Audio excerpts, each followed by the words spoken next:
আমরা সবাই চাই যে আমাদের বাড়ি ঘর সবসময় পরিষ্কার পরিচ্ছন্ন এবং পরিপাটি থাকুক, কিন্তু সেটা করা তো খুবই কঠিন বন্ধুরা। তো আমি কিভাবে আমার বাড়ি একতলা থেকে দোতলা সমস্তটা পরিষ্কার পরিচ্ছন্ন করে রাখি, আজকে আমি তোমাদের সাথে সেটাই শেয়ার করব। তো বন্ধুরা, তোমরা কিন্তু আমার সঙ্গেই থাকো এবং শুরু থেকে শেষ অবধি আমার ব্লগটা দেখো। আশা রাখছি প্রতিদিনের মতোই দেখবে, তোমাদের খুব ভালো লাগবে, খুব এনজয় করবে এবং আমার কাছ থেকে অনেক উপকারী এবং সুন্দর সুন্দর টিপসও কিন্তু তোমরা সংগ্রহ করতে পারবে। তো চলো বন্ধুরা, তোমরা কিন্তু সঙ্গেই থাকো। তো বন্ধুরা, এমনটা যদি হতো যে আমরা ধরো একদিন মানে সপ্তাহে একটা দিন বাড়ি ঘর পরিষ্কার পরিচ্ছন্ন পরিপাটি করে রেখে দিলাম, তো তারপরে এক সপ্তাহ কিন্তু আর আমরা কোনো কিছু পরিষ্কার করলাম না, তো যেমনটা পরিষ্কার পরিচ্ছন্ন করে রেখে দিয়েছি সেরকমটাই যদি থাকতো তাহলে কিন্তু বেশ ভালো হতো, তাই না? তো এমনটা কেন হয় না বলো তো? আমাদের ঘরগুলো কিন্তু ঠিক দেখবে বেলা হলেই এত পরিষ্কার করি তবুও কিন্তু অপরিষ্কার হয়ে যায়। আর যাদের বাড়িতে তো বাচ্চা মানে ছোট বাচ্চা আছে, তো তাদের বাড়িতে তো প্রতি ঘন্টায় ঘরগুলো অগোছালো হয়ে যায়। তো আমাকে কিন্তু অনেকে কমেন্ট করে বলে যে ছোট বাচ্চা নিয়ে কিন্তু কাজ করতে পারি না। তো যাদের বাড়িতে বাচ্চা আছে, তো বাচ্চা নিয়ে মানে তাদের পেছনে পরিশ্রম করাতে কিন্তু আমাদের অনেক এনার্জি ডাউন হয়ে যায়। তো তারা কিন্তু এত কিছু ভাববেই না, হ্যাঁ, এত কিছু মনে চিন্তাই করবে না যে আমি ছোট বাচ্চা নিয়ে কিভাবে কাজ সামলাবো। দেখো, এখন তো ধরো সংসারের কাজ থেকেই থাকবে, কিন্তু ছোট বাচ্চাদের প্রতি নজর দেওয়াটাও কিন্তু খুব গুরুত্বপূর্ণ। তো এখন আমি তোমাদের বলবো যে তোমরা শুধু বাচ্চাদের দিকেই নজর দাও, কাজগুলো যেমন করছো তেমনিভাবেই করো, অতটা কিন্তু সিরিয়াসভাবে এখন কিছুই চাপ নেওয়ার কোনো দরকার নেই।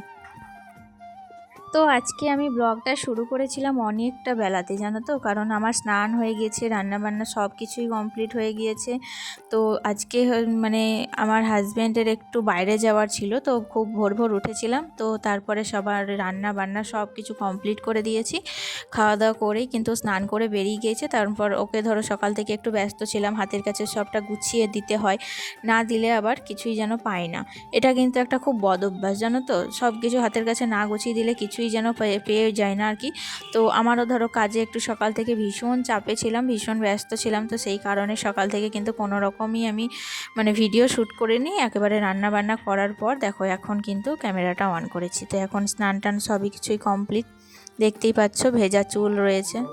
আসলে কি বলতো, আজকে না মাথায় একটু শ্যাম্পু করেছি, কারণ কালকে আরেক জায়গায় যাওয়ার আছে, তো সেই কারণে কালকে সময় পাবো না। তো আজকে কিন্তু মাথায় স্নানটা কমপ্লিট করে নিয়েছি, আর এদিকের কাজ কিন্তু কিছুই করিনি, জানো তো বন্ধুরা। মানে নিচে তলাটা কাজ করছিলাম, তো তখন কিন্তু আমার ওপর তলাটা অমনিই রয়ে গেছে। তো স্নান টান করে এসে, পাকা বাড়ি তো বুঝতেই পারছো অতটা তো কিছু মানে পরিশ্রমের কাজ নেই, তাই স্নান টান করার পর ধীরে সুস্থে কিন্তু আমি এখন ওপরটা ঝাড় দিয়ে নিয়ে তারপর কিন্তু মুছে টুছে গুছিয়ে একটু রাখবো আর কি। তো পরিবারের অনেক মানুষের সঙ্গে থাকার ফলে কিন্তু কাজ করাটা একটু টাফ হয়। যতই যে বলুক যে পরিবারের সঙ্গে থাকলেও যে কাজ করা হয়, মানে সে কাজের হলেই যে কাজ করা হয় তার কিন্তু কোনো মানে নেই। তো যারা থাকে তারাই কিন্তু একমাত্র জানে, হ্যাঁ, যে পরিবারের অনেক মেম্বার থাকলে কতটা কাজ করতে প্রবলেম হয়। তো সবারই সব কিছু হাতের কাছে যোগান দিতে দিতে তারপরে কিন্তু কাজের অনেকটা এনার্জি লস হয়ে যায়, এমনকি কাজের টাইমটাও কিন্তু নষ্ট হয়। তো অনেকে একাই থাকে, তো তাদের সংসারে তো ভীষণ মানে রান্নাবান্নার কোনো চাপ নেই। তো সে যদি মনে করে একদিন যে আমি আজকে রান্নাবান্নাটা করব না, আমি আজকে এরকম একটা সাদা সাপটা কিছু রান্না করে খেয়ে নেব, তো আজকে সারাদিন আমি ঘরবাড়ি পরিষ্কার করব, গোছগাছ করব, তো তার কিন্তু কোনো চাপ হবে না। কিন্তু যারা ধরো জয়েন্ট ফ্যামিলিতে থাকছে, তো তাদের ক্ষেত্রে কিন্তু সেটা অনেকটা আলাদা। তাদের ক্ষেত্রে সংসারের কাজ প্লাস তাদের ক্ষেত্রে রান্না, এবং তাদের যদি ছোট বাচ্চা থাকে তাহলে তো আর কোনো কথাই নেই। তো এই রকমটাই কিন্তু সেম আমার ঘটনা। তো তা সত্ত্বেও আমি ধাপে ধাপে একতলা থেকে দোতলা সমস্তটা পরিষ্কার করি। তো এরকম করেই প্রথমে ধরো আজকে নিচের তলাটা করেছি, তো এখন আমি ওপর তলাটা চলে এসেছি। এরকম করে ধাপে ধাপে কাজ না করলে তুমি কিন্তু একতলা বলো দোতলা বলো কোনো কিছুই পরিষ্কার করতে পারবে না, এবং পরিষ্কার করাটাও অনেকটা টাফ হয়ে যাবে, অনেকটা কঠিন হয়ে যাবে। তো যাই হোক, অনেকে বলে যে দোতলা বাড়ি কি করে পরিষ্কার পরিচ্ছন্ন রাখো, তো এইভাবেই কিন্তু আমি ধাপে ধাপে পরিষ্কার করি। তো এখন দেখো ঘরগুলো তো একটু করে ক্লিন করে নিচ্ছি। আসলে গ্রীষ্মকাল মানে পড়া মানেই আমার সব সময় মানে ঘর দুয়ার যত মুছবে তত কিন্তু একটা ফ্রেশ ফিল আসে, তাই জন্য আমি সব সময় ঘর বাড়ি মুছি, ঘর বাড়ি পরিষ্কার করি। আর আজকে কিন্তু আর নেতা দিয়ে মুছলাম না, এমনি স্টিকে করেই মুছে নিলাম ঘরটাকে। তো ফ্যানও চালিয়ে দিয়েছি, কারণ বেশ গরম গরম ভাব পড়ে গেছে। একটু কাজ করছি না করছি বা গ্যাসের ওভেনে রান্না করছি, বেশ কিন্তু গরমটা লাগছে। রাত্রের দিকেও দেখছি গরম লাগছে। তো রাত্রের এবার ওই যে ব্ল্যাঙ্কেটগুলো না এবার তুলে দেবো, এখন তুলবো না, আগে ননদের বাড়ি থেকে ঘুরে আসবো, তারপর কিন্তু সংসারে আবার জোর কদমে কাজে লেগে পড়বো। কারণ ওই যে কদিন কাজ করতে করতে আবার ধরো মাঝখানে কোথাও ঘুরতে চলে গেলাম, তো সেখান থেকে এসে না ওরকমভাবে কাজটা ঠিক এনার্জিভাবে হয় না, বা খুব একটা ভালোভাবে কাজটা কমপ্লিট করা হয় না। একটা কাজ করতে করতে ধরো মাঝখানে যদি গ্যাপ দিয়ে দিই, তো সেই কাজটা ভালোভাবে কমপ্লিট হয় না। তো সেই কারণেই ভাবছি যে একবারে ঘুরে আসবো, তারপর কিন্তু শীতের জিনিসগুলো তোলাতুলির কাজে একবারে হাত লাগাবো। তো যাই হোক, দেখো ঘর মোছা সব কিছুই কমপ্লিট, আর এখন চলে এসেছি আমি নিচে। তো আজকে কী কী রান্না করেছিলাম সেগুলো দেখো তোমাদের সাথে এখন শেয়ার করব। আজকে কিন্তু আমি অনেকগুলো পদ রান্না করেছি বন্ধুরা। কি কি বলো তো, এই যে নিম বেগুন, আর সবগুলো পদই কিন্তু খুব ভালো। এটা করেছিলাম একটু ঢ্যাঁড়স সর্ষে বাটা দিয়ে চচ্চড়ি, আর তার সাথে করেছিলাম পাটের শাক, ডিমের ঝোল, আর এদিকে এঁচোড়ের তরকারি।